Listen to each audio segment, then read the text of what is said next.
नमस्कार, अपना उत्तराखंड के इस वक्त के बुलेटिन के साथ हाजिर हूं मैं अनुपम। प्रदेश की हर छोटी बड़ी खबरों को लेकर के हरिद्वार में कच्ची शराब के कारोबार पर रोक लगाने के लिए आबकारी विभाग लगातार कार्रवाई कर रहा है, लेकिन विभागीय कार्रवाई नाकाफी साबित हो रही है।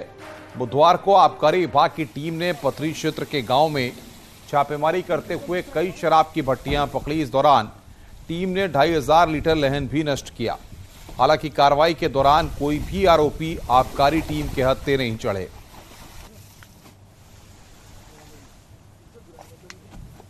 जनपद हरिद्वार के पथरी थाना क्षेत्र में पथरी नाले के आसपास दिनारपुर सादेपुर में बड़ी भारी मात्रा में शराब पकड़ी गई है। यात्रा के दृष्टिगत विशेष तौर पर ये ध्यान रखा जा रहा है कि किसी तरह की अवैध सप्लाई कहीं ना हो और इसके लिए जो है अवैध भट्टियों को संपूर्ण रूप से नष्ट किया जा रहा है।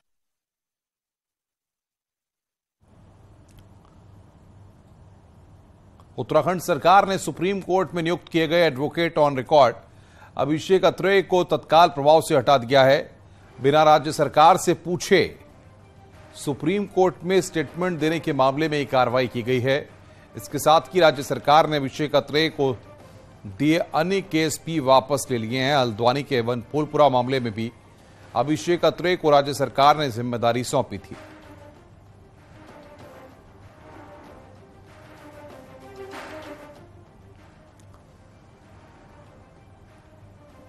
धामी सरकार का मजारों पर एक्शन जारी है। देहरादून में सहसपुर विधानसभा के सेलाकुई में प्रशासन की टीम ने अवैध रूप से बनाई गई 10 मजारों को आज ढहा दिया। बुलडोजर से इन मजारों को ध्वस्त किया गया और एक के बाद एक कार्रवाई की गई। 10 मजारों को आज ध्वस्त किया गया है। इससे पहले सहसपुर विधानसभा के ही छरबा में प्रशासन ने मंगलवार को 5 बड़ी मजारों को ध्वस्त कर दिया था। सहसपुर विधानसभा के इस पूरे एरिया में जंगलों में भी बड़ी संख्या में मजारें पाई गई हैं। वन विभाग यहां अभी तक 17 मजारों को ढहा चुका है और अभी आगे भी कार्रवाई जारी रखने का ऐलान किया गया है।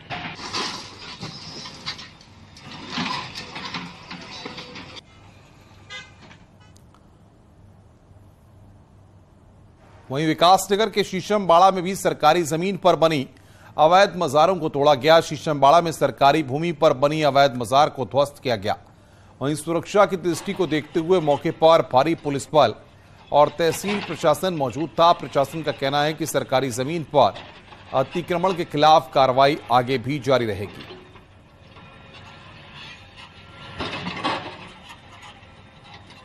निर्देशों क्रम में सरकारी जमीनों पर बनाए गए धार्मिक संरचनाओं को हटाने का आदेश जो प्राप्त हुए थे उनके आदेशों के क्रम में हमारे द्वारा इनको चिन्हीकरण करते हुए किसी भी प्रकार की धार्मिक संरचनाएं हैं तो उनको चिन्हीकरण करते हुए हटाने का अभियान कल से हमारे द्वारा शुरू किया गया। कल 4 धार्मिक संरचनाएं हटाई गई और आज भी अभी तक हम 2 हटा चुके हैं और बाकी अभियान आगे अभी जारी है।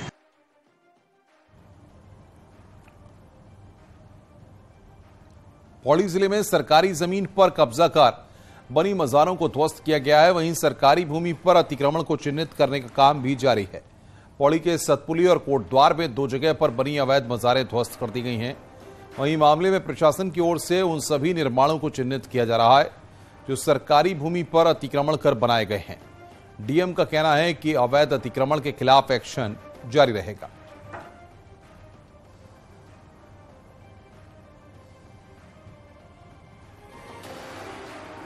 कि जितने भी सरकारी भूमि के अतिक्रमण है उनको आइडेंटिफाई करते हुए उन्हें जल्दी से जल्दी डिमोलिश जो किया जाना है, तो उस क्रम में कई सारी जगह एक्टिविटी स्टार्ट भी हो चुकी है और हमारी डेली रिपोर्ट भी शासन में प्रेषित की जा रही है।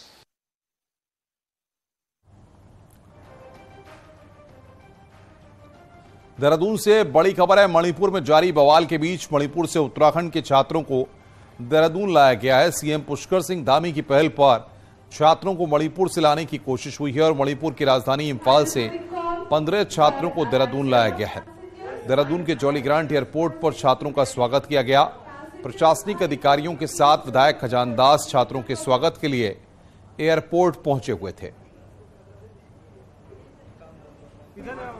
वहाँ पे से हमें मतलब अपना रूम वगैरह छोड़ के कहीं और शिफ्ट होना पड़ा, कैंपस में शिफ्ट होना पड़ा और कैंपस ने हमारा सपोर्ट किया। कैंपस में सारी फैसिलिटीज थी पर हमने इतने डर के जल्दीबाजी में रूम छोड़ा तो वो बहुत डिफिकल्ट था। माननीय जो हमारे मुख्यमंत्री जी हैं श्री पुष्कर सिंह धामी जी, उनके पास अपनी बात रखी तो उन्होंने हमारा जो मैसेज था तुरंत कन्वे श्री सीएम सर के साथ किया, तो उन्होंने तुरंत कार्रवाई के तहत हमें वहां से रेस्क्यू करके देहरादून लाया गया। सर उत्तराखंड के हम 2 स्टूडेंट और फैकल्टी जो अब निकाल जा चुके हैं उत्तराखंड सरकार द्वारा, कुछ बच्चे जो यूपी के वहाँ पे रहे हैं, जो वो प्रोसेस अभी चल ही रहा है। अब देखें उनका आजकल में उनका टिकट भी करा दिया जाएगा।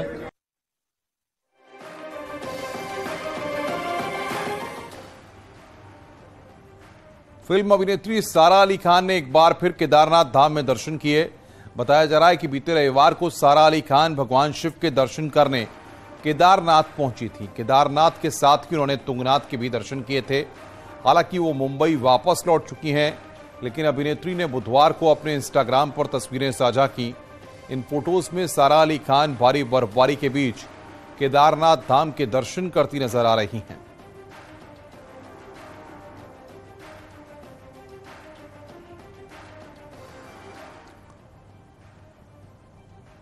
देहरादून से बड़ी खबर है। इमरजेंसी के दौरान जेल में रहे सेनानियों की पेंशन बढ़ा दी गई है।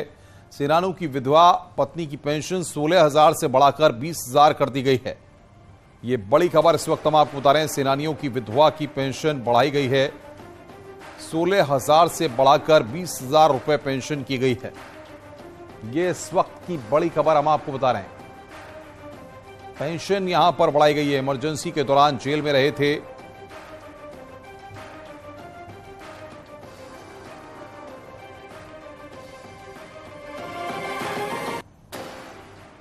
उत्तरकाशी में सिउड़ा गांव के पास बने लकड़ी के पुल से नदी में एक युवती बह गई। इसे ग्रामीणों ने बमुश्किल रेस्क्यू कर अस्पताल पहुंचाया, जिसके चलते गुस्साए ग्रामीणों ने गंगोत्री राष्ट्रीय राजमार्ग पर जाम लगा दिया। ग्रामीणों के जाम लगाने से मार्ग में बड़ी संख्या में यात्री फंस गए। गुस्साए ग्रामीण नाराजगी जताते हुए हाईवे को जाम कर दिया। ग्रामीणों का आरोप है कि इससे पहले कई बार पुल की मांग की जा चुकी है, लेकिन अभी तक ग्रामीण सिर्फ एक लकड़ी के पुल के सहारे ही नदी पार कर रहे हैं। वहीं जाम को खुलवाने का प्रयास किया जा रहा है। उधर लड़की का अस्पताल में इलाज चल रहा है। फिलहाल उसकी हालत खतरे से बाहर बताई जा रही है। वहीं प्रशासन के आश्वासन के बाद ग्रामीणों ने जाम खोल दिया है। इससे यात्रियों को भी बड़ी राहत मिली है। गिर गई और हम लोग आज से 50 साल पहले इनको दे रहे कि हमारी रोड तैयार, पुल दो, रास्ता दो, कोई ना डैम सुन रहा ना विधायक सुन रहा। ऐसे नहीं है कि घटना पहली बार होगी, दूसरी घटना है। हम विधायक की बात 50 बार चलेगी, विधायक हमारी नहीं सुना, क्योंकि कम गांव वाले वोट मांगने खूब आते हैं हमारे पास। हमें वोट उस टाइम क्यों नहीं देते? हर बार बोलते कि हम तुम्हें पुल देंगे पर नहीं देते। गाड़ी वाले सुरक्षित तो है, उस पुल में जाओ देखो कैसा पुल है वो। हमारे इतने बच्चे मारने जीने का पता ही नहीं है। देख जाओ, हाथ जोड़ के कहते वो पुल को देखो, ऊपर चल के जाओ। यहाँ पे जो भागीरथी नदी पर है, इलेक्ट्रॉनिक ट्रॉली का प्रस्ताव पूर्व में प्रेषित किया जा चुका है। शीघ्र ही उसमें धनराशि स्वीकृत होगी और निर्माण कार्य प्रारंभ होगा। इसके अलावा सिउड़ा गांव के लिए तेखला पुल से भी रास्ते में धनराशि स्वीकृत है और किन्हीं कारणों से वो कार्य ग्रामीणों की वजह से शुरू नहीं हो पाया था, उसको भी हम शीघ्र शुरू करा देंगे। ये बात मेरी गाँव वालों से हुई है।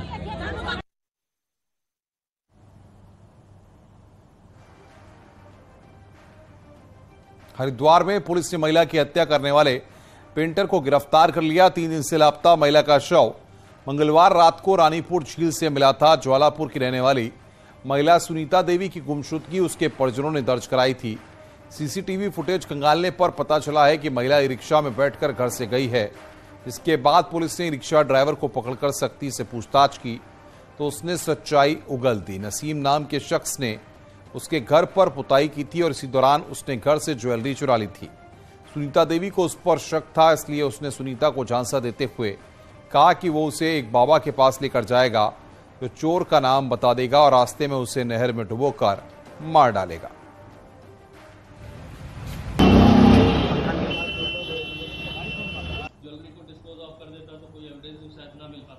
पथरी रो पुल के पास पहुंचने पर उसने उनकी ईयररिंग और अंगूठी भी उतरवा ली और नदी में धक्का दे दिया। साथ ही साथ ये भी इंश्योर किया कि वो डूब जाए, कहीं बाहर न निकल पाए किसी कारणों से। और इसके बाद जब उसके घर की तलाशी ली गई तो उसमें पुरानी ज्वेलरी जो मिली और जो पहन के गई थी वो भी बरामद हो गई है। अभियुक्त ने पूरी घटनाक्रम को इसमें कबूल किया है कि चोरी का इल्जाम, मतलब चोरी से बचने के लिए कहीं वो जेल ना चला जाए, उसने हत्या को अंजाम दिया था।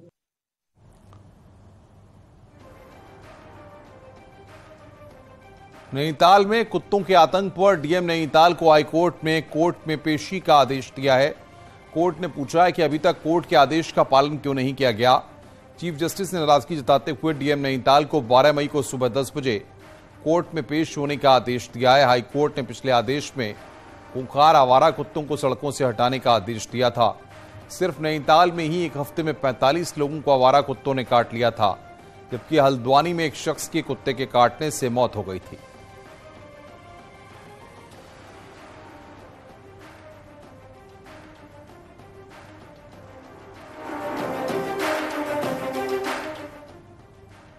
वरिष्ठ राज्य आंदोलनकारी सुशीला बलूनी को हरिद्वार में अंतिम विदाई दी गई। हरिद्वार के खड़खड़ी स्थित शमशान घाट में उनका अंतिम संस्कार किया गया। इस दौरान राजनीति, सामाजिक संगठन और प्रशासन से जुड़े लोग बड़ी संख्या में मौजूद रहे। हरिद्वार विधायक मदन कौशिक भी अंतिम संस्कार में शामिल हुए।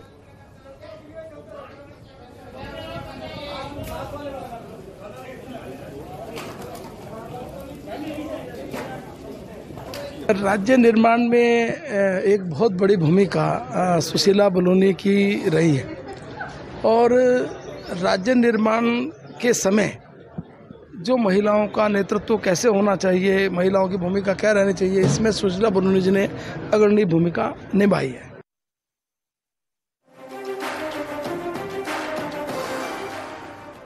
रुड़की की बालपुर शुगर मिल के गेट पर कांग्रेसियों का पूर्व सीएम हरीश रावत के नेतृत्व में चल रहे 2 दिवसीय धरने को समाप्त कर दिया गया। करीब 22 करोड़ के बकाया गन्ना भुगतान के आश्वासन मिलने के बाद हरीश रावत धरना स्थल से उठे। उन्होंने कहा कि करीब 1 हफ्ते के अंदर किसानों का बकाया गन्ना भुगतान किया जाएगा।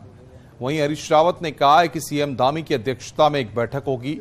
इसमें चीनी मिल के अधिकारी और पूर्व सीएम हरीश रावत भी शामिल होंगे और बातचीत के माध्यम से हल निकाला जाएगा ताकि भविष्य में कोई परेशानी का सामना न करना पड़े।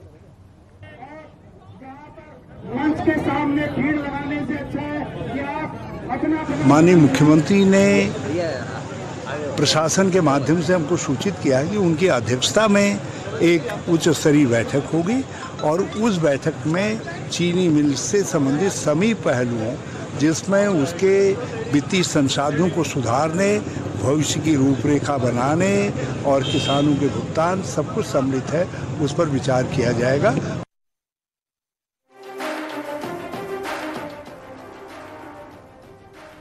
पूर्व सीएम हरीश रावत ने हरिद्वार के इकबालपुर चीनी मिल के बाहर 24 घंटे का धरना दिया, जिसे 2024 में हरिद्वार से लोकसभा चुनाव लड़ने का आगाज भी माना जा रहा है। पर क्या हरीश रावत को हरिद्वार से चुनाव लड़ना चाहिए, इसको लेकर उनके करीबी और सलाहकार रहे रंजीत रावत अब कोई सलाह नहीं देना चाहते।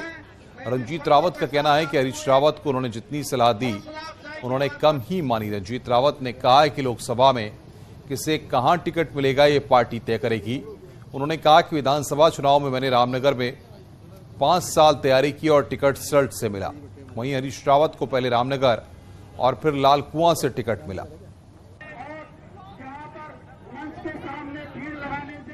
मेरा उस मामले में कोई सलाह नहीं है, क्योंकि मेरे कहे को अन्यथा लिया जाएगा। मैं तो उनको बहुत सारी सलाह पहले ही दे चुका हूं, उन्होंने उसमें से बहुत कम मानी। उस समय तो आप मेरी सलाह कहाँ मानी जा रही हो, मैं दूंगी क्यों जब मानी नहीं जानी है।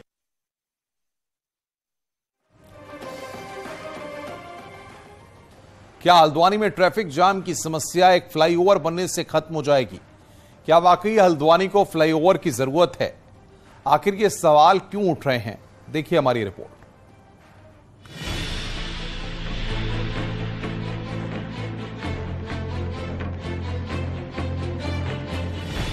कुमाऊं के सबसे बड़े शहर हल्द्वानी की सड़कों की ये तस्वीरें आने वाले सालों में बदली बदली सी दिखाई देंगी, क्योंकि पीडब्ल्यूडी तकरीबन 540 करोड़ रुपए से 2 फ्लाईओवर बनाने की योजना बना चुका है।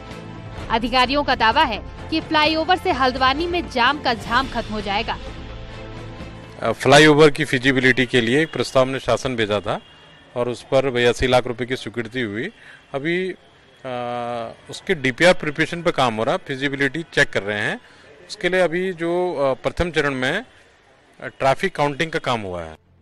पीडब्ल्यूडी ने तिकोनिया से बरेली रोड और काला डूंगी चौराहे से कुसुमखेड़ा तक 2 फ्लाईओवर बनाने का प्रस्ताव तैयार किया है। हालांकि फ्लाईओवर को लेकर स्थानीय विधायक नाराज हैं।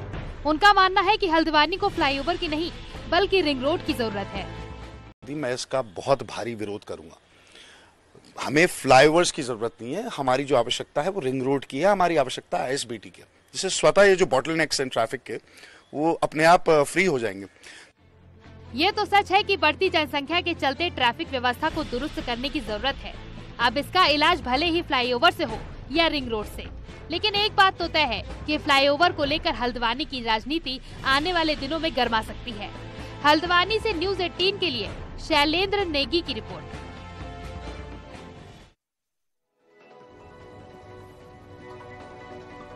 और आइए अब देखते हैं पहाड़ टॉप 10। बागेश्वर में बकेत के ग्रामीणों ने खड़िया पट्टाधार के खिलाफ आमरण अनशन शुरू कर दिया है। कुमाऊं कमिश्नर दीपक रावत ने हल्द्वानी में महिला अस्पताल का औचक निरीक्षण किया। अल्मोड़ा में 3.5 महीने बाद हाईकोर्ट के आदेश के बाद दुग्ध संघ बोर्ड बहाल हो गया है। बागेश्वर में इन दिनों गायों में लंपी बीमारी से कई गांवों के पशुपालक परेशान हैं। नैनीताल में रामकृष्ण मिशन की स्थापना की 125वीं वर्षगांठ धूमधाम के साथ मनाई जा रही है। चारधाम में भीड़ के हिसाब से पानी और टॉयलेट्स की सुविधा कम पड़ रही है। यमुनोत्री धाम की यात्रा में बड़ी संख्या में श्रद्धालु पहुंच रहे हैं। ऋषिकेश में यात्रा टर्मिनल पर हेल्थ स्क्रीनिंग सेंटर की शुरुआत की गई। उत्तरकाशी में 13 मई को डिस्ट्रिक्ट कोर्ट में राष्ट्रीय लोक अदालत लगेगी। बागेश्वर में सभी स्कूलों में छात्राओं ने जागरूकता रैली निकाली। रुक रहे हैं ब्रेक के लिए, खबरों का सिलसिला लगातार जारी है।